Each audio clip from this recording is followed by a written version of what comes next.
The Book of Numbers gets overlooked, partly because it has a really boring name. Which is a shame. In the Hebrew tradition, the book's name is Bamidbar, which means in the wilderness. And it's an epic travelogue about Israel's journey through the desert on their way to the land promised to Abraham. Now, this pilgrimage should only take about 2 weeks on foot. But instead, it takes them about 40 years. That's crazy. It's practically half of someone's lifetime. Yeah, it's a very long camping trip with lots of interesting stories, but let's remember, it's most helpful to back up and start with how this book is designed. Right. So the book is broken up into 5 sections. There are 3 wilderness locations, broken up by 2 road trips that link all the pieces together.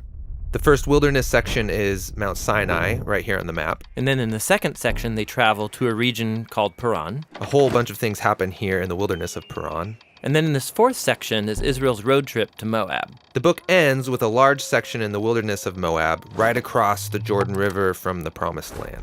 Now, through all of these sections, the storyline just flows like a gripping dramatic movie. Everything starts great, but then the trip goes horribly wrong, and it all ends with the final redemptive moment, the surprising act of God's grace.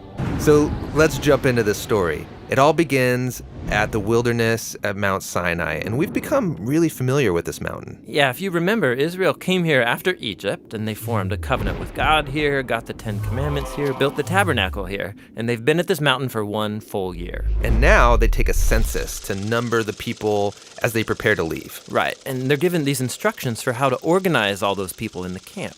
God's presence in the tabernacle, and then the tribe of Levi and the priests around it, and then the rest of the tribes around them. And this pattern, it's this visual symbol for how God's holiness is at the center of their existence as a people. And they're told that when the cloud of God's presence moves, they're to pack up and travel with it. Yeah, the Ark of the Covenant is carried by the Levites out in front, and then the tribe of Judah, and on and on. And this order is also a symbol for how God's holy presence is their leader and guide through the wilderness. We begin the second section of the book with enthusiasm as they leave Mount Sinai and travel up to Paran. God's with them, everything's organized. This is going to be great. But it's not great. After just 3 days on the road, the people are complaining about their hunger and thirst, and then even Moses' brother and sister start bad-mouthing him in front of all the people. Not a great start. But now we're into the third section, the wilderness of Paran.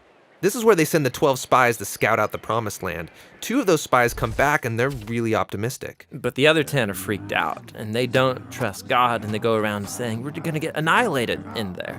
And so they start a mutiny, and they try to appoint a new leader who's going to take all the people back to Egypt. And so basically, they are refusing to go into the Promised Land, and God honors their choice.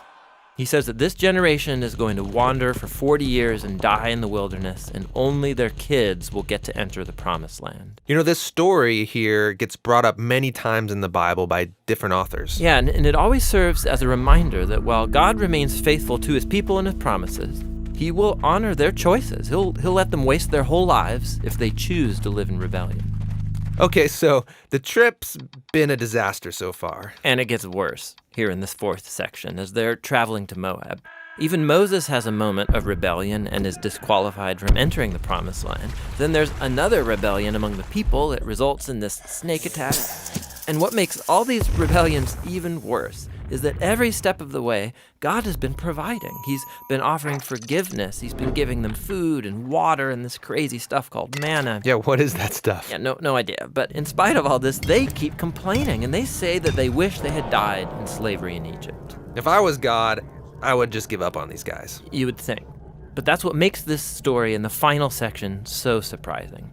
Israel has just arrived in Moab, and the king of Moab, he's freaked out that this huge group of people is traveling through his land. So he hires this pagan sorcerer named Balaam to pronounce curses on them. This guy means business. Yeah, and so Balaam, he says, okay, I'm going to pray to the Hebrew God, and let's see what happens. And 3 different times he attempts to curse them, but each time he finds that he can utter only blessing. Most surprising is the last blessing, where he prophesies that out of Israel will rise a victorious king. And this king is somehow going to be connected to God's promise to Abraham to bless all nations through this family. So here's Israel rebelling down in the camp, totally unaware that up in the hills, God is protecting and even blessing them. The book ends here in Moab. Israel's getting ready to go into the Promised Land. They count up everyone again, just like at the beginning. They're leaving the old generation behind, including Moses. But before they leave Moses, he gives them his last words of warning and wisdom. And that speech is what the next book, Deuteronomy, is all about.